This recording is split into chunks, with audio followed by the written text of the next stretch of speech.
નમસ્કાર મિત્રો અને સ્વાગત છે તમારા બધાનો આજના વિડીયોમાં. તો આજના વિડીયોમાં આપણે વાત કરવાના છે ગુજરાતના લોકલાડીલા જે કોમેડિયન કલાકાર છે ભોળા દાદા, એટલે કે એનું સાચું નામ છે સુખદેવસિંહ પરમાર, અને તે થલસર ગામ છે જે ભાવનગર જિલ્લાનું, ભાવનગર તાલુકાનું, ભાવનગરની બાજુમાં અને તળાજાની વચ્ચે તેનું ગામ છે થલસર ગામ, ત્યાંના છે.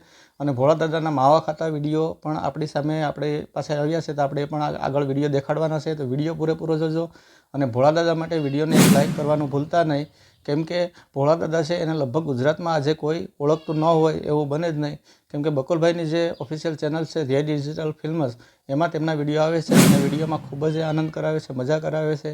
તો આપણે ભોળા દાદાની તમામ વિગત અને નામ, જ્ઞાતિનું નામ બધી તમને આ વિડીયોમાં જણાવવાના છે. અને ભોળા દાદા જે રિયલ લાઈફ જીવે છે, કઈ રીતના એનું પહેલાંનું જીવન હતું, તો ભોળા દાદા પહેલાંના જીવનમાં વિડીયોમાં આવ્યા પહેલાં તે ભોળા દાદા હતા, તે પંચરની દુકાન ચલાવતા હતા. એને પંચરની દુકાન હતી, જ્ઞાતિએથી તે દરબાર છે અને સામાન્ય જીવન જીવે છે. અને રિયલ લાઈફમાં પણ ભોળા દાદા જે છે એકદમ કોમેડિયન છે અને એકદમ હસાવનારા, હસી મજાકવાળા માણસ છે.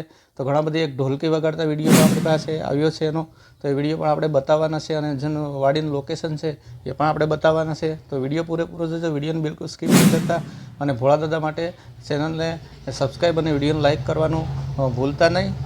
અને આગળ આપણે ભોળા દાદાના વિડીયો પણ જોવાના છે, તો વિડીયો છેલ્લે સુધી જોજો અને કોમેન્ટ કરીને જરૂરથી બતાવજો કે તમે ભોળા દાદાના વિડીયો જુઓ છો, રેગ્યુલર જુઓ છો કે જોતા નથી. અને ભોળા દાદાના વિડીયો જોઈ અને તમને કેટલી મજા આવે છે, કે આનંદ આવે છે, એ પણ કોમેન્ટ કરીને ખાસથી જણાવજો. તો ભોળા દાદા છે એક લોકલાડીલા કલાકાર બની ચૂક્યા છે અને આજે આખા ગુજરાતમાં નહીં પણ આમ તો દેશના ખૂણે ખૂણે ભોળા દાદા છે એ પ્રખ્યાત થઈ ગયા છે.